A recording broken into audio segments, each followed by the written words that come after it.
মানে মূল ব্যাপারটাই হচ্ছে কি আমাদের শিক্ষক এবং ছাত্রছাত্রী দুই পক্ষেরই কিন্তু এখনও অনেক বড় গ্যাপ আছে। শিক্ষকদের একটা বড় অংশ মনে করে যে আমি শুধুমাত্র ছাত্রদেরকে গ্র্যাজুয়েট তৈরি করে যদি তাকে বের করে দিতে পারি তাহলে সম্ভবত আমি একটা ভালো কাজ করলাম। আবার ছাত্ররাও কিন্তু অনেক সময় তারা মনে করে যে আমি পড়াশোনা ভালো করে ভালো একটা রেজাল্ট নিয়ে যদি বের হতে পারি আমি মোটা ভালো জব পাবো, হুইচ ইজ কমপ্লিটলি রং। এটা হয়তো আজ থেকে 25 বছর আগে ঠিক ছিল, 20 বছর আগে ঠিক ছিল, কিন্তু এখন কিন্তু ইন্ডাস্ট্রি জানতে চায় তোমার কি যোগ্যতা আছে, তুমি আমার কতটুকু ভ্যালু অ্যাড করতে পারবে। তোমারকে রিক্রুট করার কারণে আমার কোম্পানিতে বেনিফিট না হয় তাহলে তো কোম্পানি আলটিমেটলি সাস্টেন করবে না। তার মানে কী হচ্ছে, এবং স্কিল প্রতিনিয়ত, টেকনোলজি এবং স্কিল কিন্তু প্রতিনিয়ত পরিবর্তন হচ্ছে। আজ থেকে 20 বছর আগে যাদের জন্ম ছিল তারা কখনো কল্পনাই করে না যে মোবাইল ফোন বা টেকনোলজি এই জায়গায় চলে আসবে। তার মানে প্রতিনিয়ত আমরা যেই ডেভেলপমেন্টগুলো আমাদের হচ্ছে সেই ডেভেলপমেন্টগুলো যদি আমরা প্রপার ওয়েতে ছাত্রছাত্রীকে না দিতে পারি তাহলে জব মার্কেটে তারা জব পাবে না। জব উৎসব অর্গানাইজ করার মূল উদ্দেশ্যটাই হচ্ছে একটাই, যে এখানে ইন্ডাস্ট্রির লোকজন আসবে, এমপ্লয়াররা আসবে, স্টুডেন্টরা আসবে, টিচাররা আসবে, এবং সবাই রিয়েলাইজ করতে পারবে যে আমার গ্যাপটা কোথায়। কারণ যদি জব উৎসবে যদি পরপর 3বার আমরা হচ্ছে, তার মানে কি যদি এমপ্লয়াররা ভালো ছেলেবেলে এখানে খুঁজে না পেত তাহলে তারা কি বলতে, কেন ডেফোডিল আমি জব উৎসবে যাবো, I am not getting the good people. ওরা তো ভালো ছাত্র না, ওরা ভালো স্কিল জানে না। তার মানে আমার কিন্তু একটা কনফিডেন্স তৈরি হচ্ছে। আবার এটাও সত্যি কথা, যতটুকু কনফিডেন্স তৈরি করার আমাদের প্রয়োজন ততটুকু আমরা পারছি না, সুতরাং আস্তে আস্তে আস্তে আস্তে আমাদেরকে ডেভেলপটা করতে হবে। সেই ডেভেলপমেন্টের জন্যই জব উৎসবটা। যেমন প্রথম যখন রেসপন্স ছিল তার থেকে দ্বিতীয়বার রেসপন্সটা ভালো ছিল। আমি এইবার শুনলাম যে অ্যাকোমোডেটই করতে পারেনি, অনেকে তারা রিফিউজ করেছে। আমি আশা করি যে আগামী বছর এটা পরিসর আরও বাড়বে। এবং প্রথম জব উৎসব হয়েছিল কিন্তু আমাদের বিল্ডিংয়ের ভিতরে, দ্বিতীয়টা হয়েছিল ভাগ করে, এবার কিন্তু হলো বড় করে।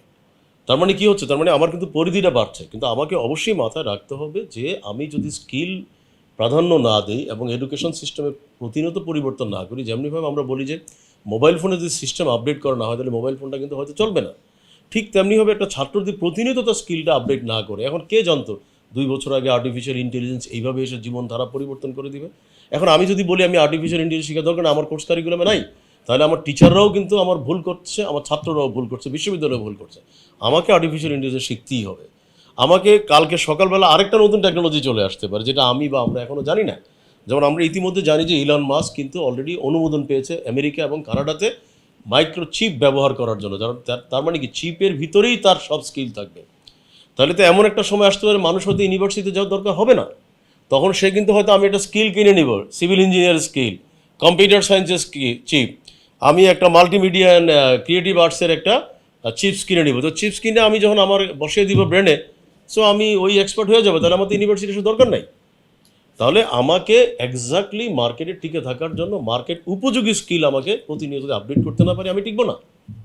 That is the key intention to organize the job উৎসব। ইউজুয়ালি সারা পৃথিবীতে যখন বিভিন্ন বিশ্ববিদ্যালয়ের ছাত্রছাত্রীর সাথে আমি কথা বলি তখন আমি লক্ষ্য করছি যে ওদের ভিতরে কিন্তু একটা শিকার আগ্রহ থাকে প্রচণ্ড। আমাদের ছাত্রছাত্রীদের ভিতরে যে থাকে না তা না, বাট এখানে একটু কম্পেয়ার করলে আমার কাছে কেন জানি মনে হয় আমাদের ছেলেদের একটু কিন্তু মানে ধৈর্য শক্তিটা কম। কারণ অন্যান্য জায়গায় আমি যেটা লক্ষ্য করেছি, যেমন আমি যদি বলি নিমসের কথাই যদি বলি, নিমস কিন্তু আমাদের যেহেতু একটা সিটি থেকে আরেকটা সিটিতে আমি যাচ্ছি, সেখানে কিন্তু আমার যাওয়ার কিন্তু টাইমিং হেরফের ছিল অনেক। বাট ভেরি সারপ্রাইজ গিয়ে দেখলাম যে একজনও নড়াচড়া নাই, অল আর বসে আছে। তার মানে this is call one source of art of living. তাদের পেশেন্স আছে, তারা শিখতে চায়। আরেকটা ব্যাপার হচ্ছে ওদের সাথে আমি যেটা লক্ষ্য করছি ওরা ইন্টারেক্ট করে, যেটা আমাদের ছাত্রছাত্রীরা কিন্তু একটু শাই ফিল করে। আমরা যেটাকে বলি তারা একটু ইন্ট্রোভার্ট।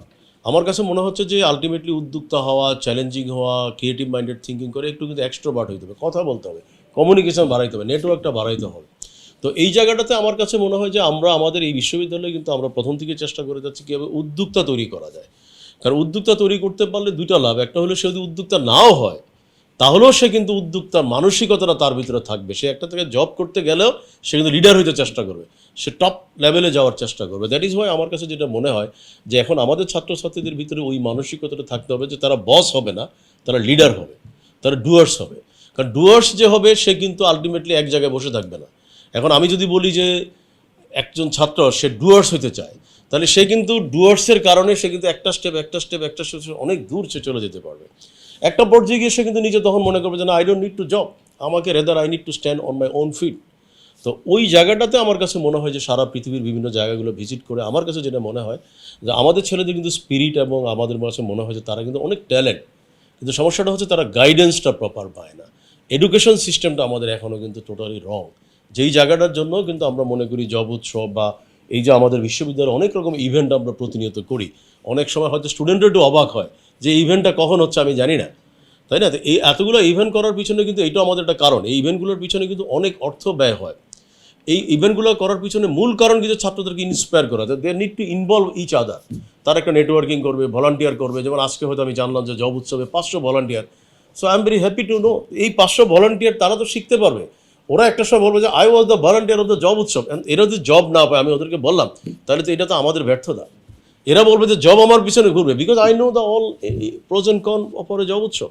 প্রথম হচ্ছে তরুণ প্রজন্মের একটাই হলো টার্গেট থাকতে হবে, ফোকাস থাকতে হবে, গোলটা অ্যাচিভ করতে হবে। কারণ এটা মনে রাখতে হবে যে আল্লাহ পাক আমাদেরকে সৃষ্টি করেছেন পৃথিবীতে, আল্লাহ কিন্তু তার সৃষ্টিকে ব্যর্থ দেখতে চায় না, আর আল্লাহ চায় না, আল্লাহ ভালোবাসে না। কারণ এটা কিন্তু আমার মালিকও আল্লাহ, সবার মালিক, তোমাদের মালিক আল্লাহ, সারা পৃথিবীর সমস্ত মানুষ যে যেই ধর্মে বিশ্বাস করুক না কেন, প্রত্যেকের কিন্তু মালিক কিন্তু একজন, কেউ বলে না মালিক দুইজন। তো এই জায়গাটাতে আমার বক্তব্যটা হচ্ছে তরুণ প্রজন্মের কাছে যে ডোন্ট বিকাম ফ্রাস্ট্রেটেড, মানে নেগেটিভ চিন্তা না করে পজিটিভ চিন্তা করো। ফেল করবা, এটাকেও পজিটিভলি নাও। ফেলটা কেন করলাম? নিশ্চয়ই আমার কোনো ব্যর্থতা ছিল, নিশ্চয়ই হয়তো আল্লাহ আমাকে এখানে কবুল করে নাই। অর্থাৎ যে কোনো ব্যর্থতা, ক্রিটিসাইজ থাকবে, it's a part of the life. কেউ যদি সাকসেস না হয় তাহলে তার তো ক্রিটিসাইজ থাকবে না। ক্রিটিসাইজ ওই লোকটাকেই করবে যেই লোকটা সবচেয়ে বেশি সাকসেস থাকে। কারণ একটা ফেলিওর লোক, যে যাকে বলা হয় অনেক সময়, অনেকে সমাজে বলে তুমি একটা অপদার্থ, তো অপদার্থতে কোনো সমালোচনা হয় না, সমালোচনা হয় কিন্তু সাকসেসফুল ব্যক্তিরই। কিন্তু আমি সমালোচনাকে যদি সহ্য না করতে পারি তাহলে আমি কিন্তু সাকসেস হব না। তো সেই কারণে হচ্ছে আমার টার্গেটে পৌঁছানোর জন্য আমার মাঝে কিন্তু অনেকে আসবে। এটা যিনি আমাদেরকে সৃষ্টি করছেন আল্লাহ পাক বারবার বলেছেন পৃথিবীতে আমি ইবলিশকেও তোমাদের সাথে পাঠিয়েছি। তাহলে ইবলিশটাকে, ইবলিশটাই হচ্ছে আমার নেগেটিভ, ইবলিশটাই হচ্ছে আমার ব্যর্থতা, ইবলিশটাই হচ্ছে আমাকে যে সমালোচনা করে বা করে আমাকে থামিয়ে দিতে চায়। তাহলে ইবলিশ কিন্তু তার ভিতরেই ভর করে। তো সেই জন্য তরুণ প্রজন্মকে আমার একটাই সাজেশন, যে let's try to reach on your goal. Don't think that who is coming, who is not coming, who is supporting, who is not supporting, it does not matter. তুমি যখন সাকসেসফুল হবা তখন তোমার পাশে সবাই আসবে। এটা মানুষ বলে না যে একটা যেখানে মধুর চাক থাকবে সেখানে কিন্তু মানুষ যাবেই, মধু সেখানে যাবেই। তো ঠিক একইভাবে আমরা বলবো যে আমাদেরকে সাকসেসটার দিকে নজর দিতে হবে, ফেলিউরের দিকে নজর দেওয়া যাবে না, ক্রিটিসাইজদের দিকে নজর দেওয়া যাবে না, অবস্টাকলের ভিতরে নজর দেওয়া যাবে না। আমাকে শুধু একটাই লক্ষ্য থাকতে হবে, আমাকে আমার সাকসেসে রিচ করতে হবে। আমি আবারও বলছি, আমি যদি সাকসেসটা নাও পাই, আমি যদি ফেইলও করি, এটাও কিন্তু বুঝতে হবে আমারটা সাকসেস। যে কীভাবে? কারণ ওই ফেইলটা থেকে আমি আমার পরবর্তী স্টেপটা আইডেন্টিফাই করতে পারবো। আমি যাচ্ছি, আমি একটা স্পেসিফিক ডেস্টিনেশনে পৌঁছানোর জন্য আমি যেতে পারছি না, তার মানে কি আমি থেমে যাব? আমার হয়তো আরেকটা ডেস্টিনেশন হয়তো আমার জন্য তৈরি হয়ে আছে, হয়তো সৃষ্টিকর্তা আমার জন্য আরেকটা বেটার অপরচুনিটি রেখেছে, কিন্তু আমাকে এক্সপ্লোর করতে হবে যে তাহলে আমি কোথায় যাব। আমি তো এখানে ফেল করছি বারবার, আমি তাহলে আরেকটা ডেস্টিনেশনে যাব, কিন্তু ডেস্টিনেশনে যতক্ষণ পর্যন্ত আমি না যাব ততক্ষণ পর্যন্ত কিন্তু আমাকে ওই জায়গায় ফোকাস থাকতে হবে। এখন আমি ইন্টারন্যাশনাল ফোরামগুলোতে যখন যাই, একজন বাংলাদেশি হিসাবে কিন্তু আমি কখনই কিন্তু সেখানে অপরচুনিটি তৈরি করতে পারবো ভাবি নাই, কিন্তু but I was very much determined, I was very much patience ছিল আমার, কমিটমেন্ট ছিল, কন্টিনিউয়াস ফলো আপ করেছি, that's why I achieve it. তো সেটাই আমি আশা করি যে সবাই তার নিজস্ব টার্গেট এবং তার ফোকাসটা ঠিক থাকবে। গোল হবেই, এটা বারবার মনে রাখতে হবে। গোল না হলেও কিন্তু আমি যদি ওই লক্ষ্য নিয়ে এগিয়ে যাই, আমার কিন্তু সাকসেস আসবেই। হয়তো সেটা আমি যেটা চেয়েছিলাম, আমি হয়তো চাচ্ছি যে আমি ব্যাংকে চাকরি করবো, কিন্তু আমি ব্যাংকে জব পেলাম না, এমন হয়তো আমি একটা ব্যাংকের মালিকও হয়ে যেতে পারি। কেন?